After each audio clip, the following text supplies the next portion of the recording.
Kasus kebocoran data pajak menambah panjang daftar kebocoran data pribadi dari basis data milik negara yang terjadi di Indonesia. Kementerian Komunikasi dan Informatika Kemenkominfo RI mencatat sepanjang tahun 2019 sampai Mei 2024 ada total 124 kasus dugaan pelanggaran perlindungan data pribadi, di mana sebanyak 111 kasus diantaranya tergolong kasus kebocoran data pribadi. Setiap kasus kebocoran data tersebut bisa melibatkan hingga ratusan juta data pribadi penduduk. Mayoritas kasus kebocoran data yang ditangani Kemenkominfo itu merupakan kumpulan data pribadi yang tidak dienkripsi. Sebelumnya, kebocoran data pribadi di tanah air pernah menimpa data peserta Badan Penyelenggara Jaminan Sosial BPJS Kesehatan, data pemilih tetap pemilu 2024, data pelanggan PT Perusahaan Listrik Negara, data pelanggan penyedia jasa telekomunikasi seluler. Para praktisi keamanan teknologi informasi mengatakan, apabila nomor induk kependudukan NIK dan nomor kartu keluarga KK bocor, informasi tentang keluarga si pemilik data bisa diidentifikasi untuk keperluan kejahatan. Sementara itu, masyarakat hanya bisa menjaga data pribadinya sesuai dengan kapasitasnya. Antara lain dengan secara rutin mengganti kata sandi atau menggunakan kata sandi yang berbeda untuk beberapa akun.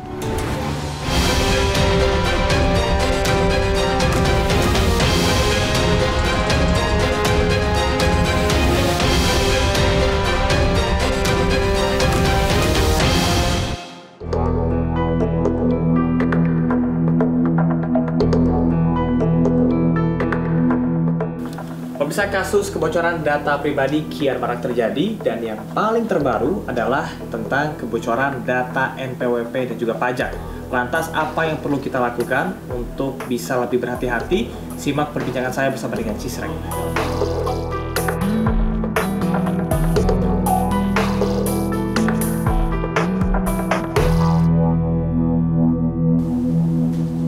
Halo, selamat siang. Pratama. Mas Amar, selamat siang. Alhamdulillah, terima kasih sudah bergabung dengan One on One. Ini saya ganggu sedikit ya, meskipun rutinitas pasti padat sekali. Lumayan, Mas. Oke, baik, kita mungkin akan ngobrol di sini aja mungkin ya, Mas? Oh ya, boleh. Mas, ini kan tadi saya sudah berbincang bersama dengan pemirsa nih berkenaan dengan data pribadi yang kembali bocor, terutama yang baru-baru ini adalah data untuk pajak dan juga NPWP. Sebetulnya awal mula ini bisa terkuak ke publik itu seperti apa, bisa diceritakan, Mas? Nah, itu sesuai dengan buku yang saya baca nih, Cyber Warfare nih, bahwa saat ini serangan cyber gitu, aktor-aktor serangan cyber, hacker-hacker itu banyak banget di luar sana begitu. Kemudian berbagai macam modus mereka lakukan dengan berbagai macam tujuan untuk uang, untuk politik dan lain-lain begitu, yang dengan kemampuan mereka itu berhasil melakukan peretasan ke hampir semua negara yang ada di dunia ini. Nah, Indonesia, tidak hanya Indonesia, nggak hanya Indonesia sebenarnya. Nah, Indonesia adalah salah satu negara yang menjadi bulan-bulanan oleh mereka-mereka itu. Kenapa? Karena ternyata di negara kita ini keamanan cyber belum menjadi prioritas. Sehingga orang berlomba-lomba bikin sistem, mendigitalkan semuanya. Kan kita disuruh ini kan, semuanya digitalisasi. Kemarin Pak Jokowi membuat GovTech gitu, bahwa semua sistem pemerintahan harus berbasis elektronik gitu, ya kan. Kemudian Bank Indonesia bilang kita ini harus cashless society gitu. Nggak boleh kita nanti pakai uang cash lagi, bayarnya pakai QRIS, bayarnya pakai transfer, bayar pakai kartu kredit dan lain-lain. Nah, yang jadi masalah adalah kita siap nggak gitu. Dan ternyata kan belum. Kenapa saya bilang belum? Bank Indonesia diretas, kemarin Bank Syariah Indonesia diretas, ya kan? KPU diretas, Dukcapil diretas, Istana Negara pun juga diretas gitu.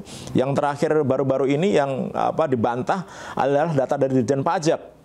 Gimana? Itu sempat dibantah. Nah, iya. Anda seperti apa? Ya, karena gini, agak di Indonesia emang kayak gitu, Mas. Begitu terjadi insiden kebocoran data pribadi, bukannya berusaha untuk melakukan langkah mitigasi, berusaha untuk bagaimana caranya supaya data masyarakat yang bocor itu, ya kan, diberikan informasi supaya nggak jadi korban penipuan dan lain-lain, scam dan lain-lain gitu. Tetapi sibuk ngeles dan sibuk untuk ngebantah. Nah, itu yang terjadi. Bahkan akhirnya sibuk menyalah-nyalahkan.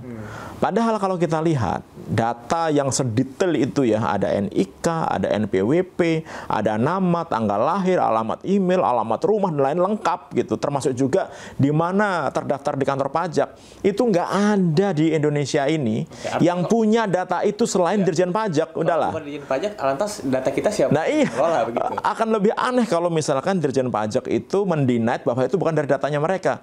Terus data siapa yang punya data selengkap ini, yang isinya adalah data-data wajib pajak gitu, ya kan? Jadi ini jadi pertanyaan besar gitu. Walaupun saya yakin sebenarnya dari data yang ada, karena kita sudah melakukan validasi, kita sudah melakukan verifikasi data-data yang bocor itu, NPWP-nya kita masukkan ke dalam websitenya Dirjen Pajak gitu. Kemudian kita cek, memang beberapa pejabat negara itu sudah dinonaktifkan. Pak Jokowi dinonaktifkan, Bu Sri Mulyani dan para menteri sudah dinonaktifkan.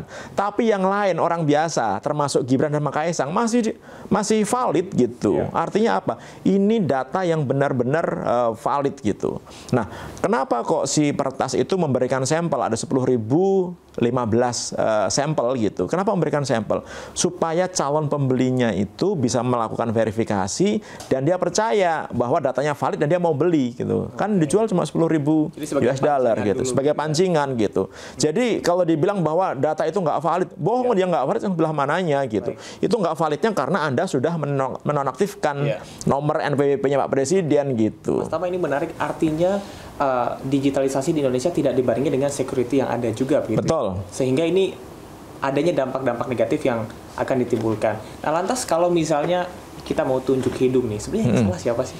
Jadi gini, kalau sesuai dengan peraturan pemerintah yang ada, PP nomor 71 tentang tahun 2019 tentang penyelenggaraan sistem transaksi elektronik, yang paling bertanggung jawab itu sebenarnya adalah institusi yang mengalami kebocoran data pribadi, gitu ya kan. Tapi ketika kita naikkan lagi ke atas gitu, salahnya siapa gitu?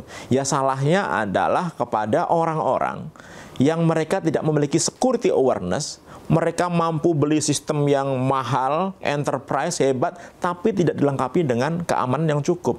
Itu yang sebenarnya salah gitu. Artinya aspek keamanan tuh menjadi sesuatu yang tidak bisa dipisahkan ya? Gini, salah satu faktor yang paling penting ketika kita mendevelop sistem digital, apalagi ketika terkoneksi ke internet, nomor satu adalah masalah security, keamanan gitu. Nah itu yang saat ini tidak dimiliki oleh para pimpinan organisasi, swasta dan lain-lain. Jangan asal Loh iya dong. Gitu ya.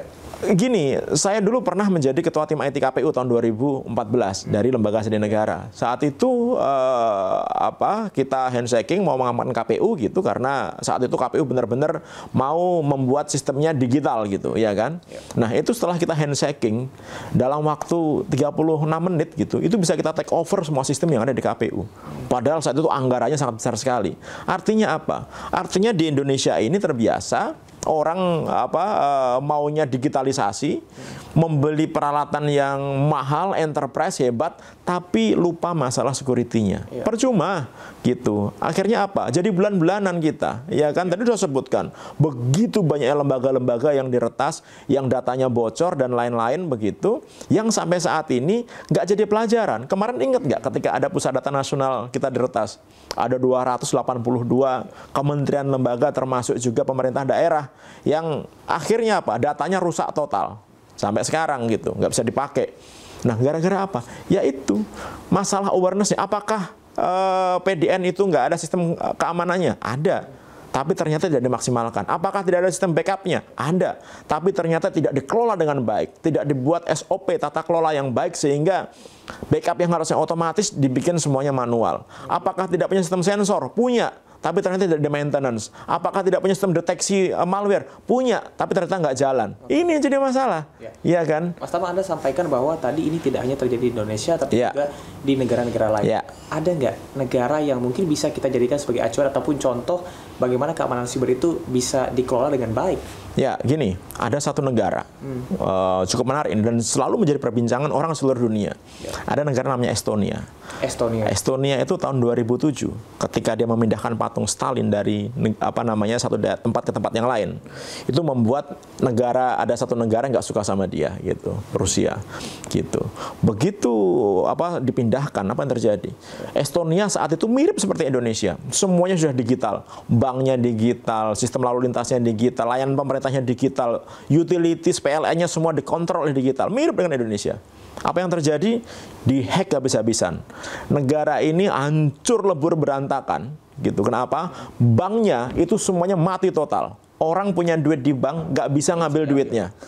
Coba bayangkan, punya ATM tapi kita nggak bisa ngambil duit kita. Dia datang ke bank di situ banyak duit, nggak tahu tuh duitnya siapa. Bayang nggak? Padahal semuanya cashless gitu. Orang bayar semua pakai card, semua bayar pakai barcode scan saat itu. Akhirnya apa? Orang nggak bisa makan karena nggak punya duit cash. Akhirnya apa? Chaos negaranya, penjarahan di mana-mana, listrik mati total semuanya, layanan pemerintah mati total semuanya. Negara ini 10 tahun hancur, butuh waktu recovery selama 10 tahun. Tapi sekarang Estonia menjadi salah satu negara yang paling hebat masalah cybernya. Kenapa? Karena dia belajar bahwa kedepannya yang menghancurkan negara itu bukan hanya serangan konvensional, tapi juga serangan cyber ini. Yang sekarang Estonia menjadi salah satu negara yang paling kuat keamanan cybernya gitu. Bahkan mereka tidak pakai tentara konvensional gitu. Mereka minta tolong NATO kalau dia diserang, tapi mereka full untuk pasukan cybernya. Dan sekarang mereka menjadi acuan banyak negara, terutama hukum cyber internasional Estonia gitu. Tapi masa mau hancur dulu kita gitu, Mas? Kita mau hancur dulu negaranya, mau chaos dulu. Iya dong. Langkah preventifnya yang harus dipersiapkan. Iya dong, kita sudah ada pelajaran. Kan kemarin juga ketika PDNS itu bocor, dibilang bahwa itu kan pelajaran yang sangat berharga untuk kita. Belajarnya di mana kita gitu. Ya masa kita harus ngalamin sendiri gitu. Kalau ada perbaikan yang dilakukan. Kalau harus ada perbaikan gitu. Dan ternyata itu nggak terjadi. Buktinya kemarin ternyata Dirjen Pajak juga bocor. Dan ini pasti akan berlanjut terus gitu. Karena apa? Karena nggak ada sanksi yang bisa diterapkan kepada institusi penyelenggara sistem elektronik baik lingkup private ataupun government ketika terjadi insiden kebocoran data pribadi, kemudian mereka diberikan hukuman yang setimpal. Nggak ada sampai sekarang. Dengan sanksi berarti regulasinya. Regulasi. Nah, menarik nih di Indonesia ini. Kenapa? Karena regulasinya ternyata sudah ada. Kita punya Undang-Undang ITE, kita punya namanya Undang-Undang PDP, Undang-Undang Pelindungan Data Pribadi, nomor 27 tahun 2022. Yang harusnya kalau terjadi insiden kebocoran data pribadi, kemudian datanya bocor, ada aturan hukum yang bisa diterapkan. Contohnya misalkan di Undang-Undang PDP itu, kalau ada orang atau lembaga yang memanfaatkan data pribadi masyarakat Indonesia tanpa izin gitu, itu bisa kena sanksi pidana 6 tahun penjara, denda 6 miliar rupiah. Artinya apa? Jadi kalau misalkan saya nih dikirimin WA tukang kartu kredit, diteleponin tukang asuransi, padahal kita nggak pernah berkomunikasi dengan mereka, kita bisa nuntut mereka. Kalau data kita dimanfaatkan mereka untuk iklan, kita nggak pernah ikut mereka, kita bisa nuntut ke mereka gitu. Nah sekarang nggak bisa. Setiap ada orang menggunakan data pribadi kita ini nggak bisa. Kemarin ada 400 lebih masyarakat kita yang uangnya habis terkuras gara-gara ngeklik APK undangan. Ya kan? Dikuras habis-habisan duitnya gitu. Kenapa kok bisa dikuras? Karena dia dikirimi WA. Dari mana sih penjahat-penjahat ini bisa ngirim WA? Kan nggak mungkin dia random bikin nomor handphone orang. Dia pasti punya data. Data itu dari mana? Data yang bocor itu. Oleh karena itu jahat banget ini lembaga yang kedapatan datanya bocor tapi seolah-olah nggak terjadi apa-apa, malah ngeles gitu. Sengaja bocor atau justru sengaja diperjualbelikan data itu? Nah, ada dua macam. Jual beli data itu juga udah pasti ada gitu. Kita udah rahasia umum lah ya gitu. Kalau bank ini datanya sudah dipakai, kemudian dia dijual ke bank lain dan lain-lain gitu. Tetapi tetap saja, dari mana mereka bisa dapat data-data ini gitu? Yaitu dari data-data yang memang sengaja dicuri, sengaja diambil, sengaja dibocorkan untuk dibagi-bagikan itu. Bayangkan tuh, pajak 6,6 juta datanya lengkap, alamat, nama, tanggal lahir, kemudian nomor handphone dan lain-lain. Ya kan? Harganya 10.000 US dollar. Kalau orang beli 10.000 itu sekitar berapa? 160 juta misalkan, ya kan? Kalau dia beli, dia bisa nipu 16 orang aja, masing-masing kena kerugian 10 juta, udah balik modal dia dari 16 orang. Padahal ada 6 juta lebih tuh. Berapa keuntungan dia? Makanya harga segitu murah banget. Oleh karena itu nggak boleh dibiarkan itu. Karena saat ini sanksi yang bisa dikenakan oleh mereka kepada mereka ketika terjadi kebocoran data, itu kalau menurut saya sanksinya kayak anak SD. Kenapa? Karena dasarnya hanya PPPSTE nomor 71 tahun 2019 sama Permenkominfo nomor 20 tahun 2016 tentang pelindungan data pribadi. Ancaman hukumannya cuma diperingatkan secara lisan. Atau kalau lebih lengkap diperingatkan secara tertulis gitu. Atau misalkan kalau kejadian benar dihentikan sementara kegiatannya, tapi nggak pernah dihentikan sementara. Paling banter sampai peringatan secara tertulis. Ya nggak ada jerah-jerahnya lah gitu. Artinya karena regulasi yang tidak tegas membuat ya hal-hal semacam ini jadi. Nah iya. Nah ketika kita punya undang-undang PDP yang harusnya angin segar gitu, yang bisa melindungi masyarakat, ternyata ketika diberikan batas waktu 2 tahun, karena undang-undang ini mengatakan di pasal 74 paling lama 2 tahun harus terimplementasikan baik pengendali data pribadi, pemroses data pribadi, ataupun semua pihak yang berkaitan dengan pemrosesan data pribadi. Artinya kalau diundangkan tanggal 17 Oktober 2022, 17 Oktober 2024 maksimal batas waktu terakhir undang-undang ini harus jalan, iya kan? Nah, undang-undang ini bisa jalan kalau ada lembaga pelindungan data pribadi atau lembaga otoritas pelindungan data pribadi yang dalam amanat undang-undang ini diperintahkan kepada Presiden untuk membentuknya. Nah, sampai sekarang belum ada tanda-tanda nih, Pak Jokowi belum implementasi untuk bikin lembaganya, karena ketika terjadi kebocoran data nggak akan bisa diproses kalau lembaganya ini belum ada, Mas. Gitu. Harus ada lembaganya. Harus lembaganya dulu gitu. Nah, mayoritas data yang bocor ini adalah menyerang data yang tidak dienkripsi. Itu sebetulnya seperti apa penjelasannya? Ya, gini, menarik nih. Ini masalah teknik ya gitu. Jadi gini, data itu kan bisa kita baca, ya kan? Ada nama, ada NPWP dan lain-lain gitu, ya kan? Nah, ketika data itu bentuknya plain atau data biasa gitu, ketika hacker berhasil masuk ke dalam sistem kita atau sistem perusahaan yang punya data tersebut, dia nyuri datanya, dia kan bisa baca datanya. Sehingga ketika dia bisa baca datanya, dia bisa menjual datanya, ya kan? Karena apa? Karena ada value-nya di sana. Nah, kenapa salah satu teknologi yang penting itu adalah enkripsi atau penyandian? Jadi data yang disimpan dalam database itu disandi, dienkrip gitu, sehingga ketika diambil oleh orang tidak berkepentingan, hacker contohnya, itu bentuknya adalah teracak. Jadi nggak bisa dibaca ini, gitu. Nah, kalau hacker berhasil masuk, karena musuh kita ini hackernya susah nih sekarang nih. Karena hacker-hacker berjago-jago saat ini, ya kan. Kemarin ada Lockbit, ada geng Conti, ada Lazarus dan lain-lain begitu. Nah, kalau dia berhasil masuk, nyuri datanya, dia bisa ngambil datanya, tapi dia nggak bisa baca datanya. Sehingga ketika dia nggak bisa baca datanya, apa yang terjadi? Ya percuma. Dia nggak akan bisa jual gitu, ya kan, ya kan. Dan pemilik sistemnya gitu, ketika data tercuri, kalau dia punya backup yang bagus, ya tinggal dibalikin lagi aja gitu, nggak ada masalah. Oleh karena itu, kenapa penting sekali orang-orang yang bertanggung jawab terhadap sistem keamanan ini ngerti bahwa enkripsi itu adalah benteng terakhir. Karena kalau kita ngelawan hacker ini susah. Karena apa? Karena mereka tiap hari menemukan teknologi yang baru untuk melakukan peretasan. Yang itu susah untuk dilawan. Cara ngelawannya gimana? Ya udah, kita maksimalkan sistem pertahanan. Kalau ternyata jebol juga, sistem datanya ini kita amankan. Jadi ketika dia nyolong, ngambil datanya, itu nggak bisa dimanfaatkan oleh mereka. Gitu. Oke, baik, Mas Tama. Setelah ini kita akan bahas juga apa langkah-langkah preventif secara pribadi nih, sebagai penduduk atau masyarakat untuk bisa mengatasi hal tersebut. Tapi setelah jeda pariwara berikut ini, di One on One.